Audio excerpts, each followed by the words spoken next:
Good morning பாய் எல்லாருக்குமே. Projectile மோஷனோட previous year கொஷினில் நம்ம இருக்கோம். இது ஒரு எக்ஸ்ட்ரானரியான சம் பாருங்களேன். A particle is projected with velocity u.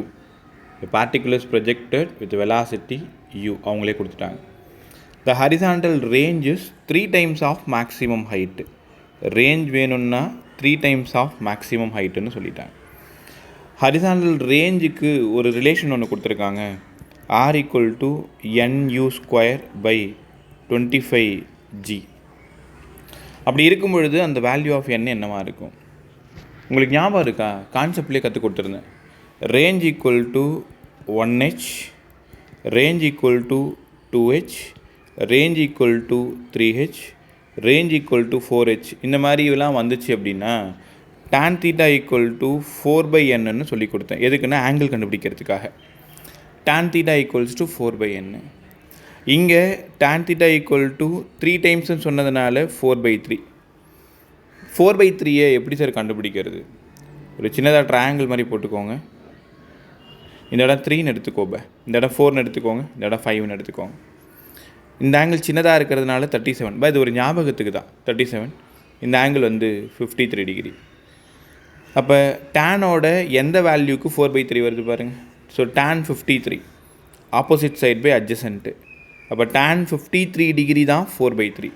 இங்கே தீட்டாவோட வேல்யூ வந்து 53 டிகிரி. அவங்க ரேஞ்ச் கேட்டிருக்காங்க. அப்போ ரேஞ்ச் வேணும்னா u square 2 sin theta cos theta by g. sin theta sin 53, cos theta cos 53 by gன்னு ரொம்ப நல்லா கற்றுக்கணும். So range r equal to u square 2 sin 53. sin 53 பாருங்கள், ஆப்போசிட் சைட் பை ஹைபாத்தசிஸ் 4/5.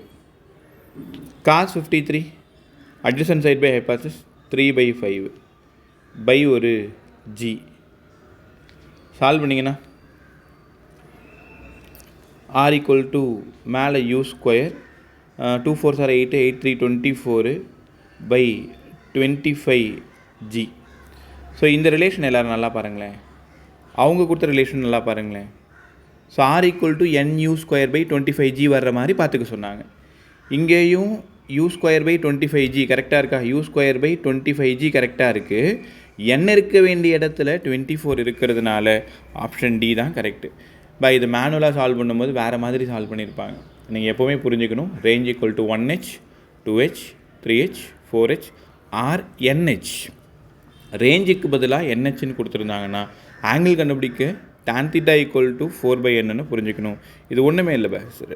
ஆரோட ஃபார்முலாவும் ஹெச்சோட ஃபார்முலாவும் சப்ஸ்டியூட் பண்ணி கடைசியாக எடுத்துகிட்டு வந்தீங்கன்னா tan theta equal to 4/n. So தொடர்ச்சியாக இந்த மாதிரி ப்ராப்ளம்ஸ் கற்றுக்கணுன்னா சேனலை ஃபாலோ பண்ணிகிட்டே இருங்க. தேங்க்யூ எல்லாருக்குமே.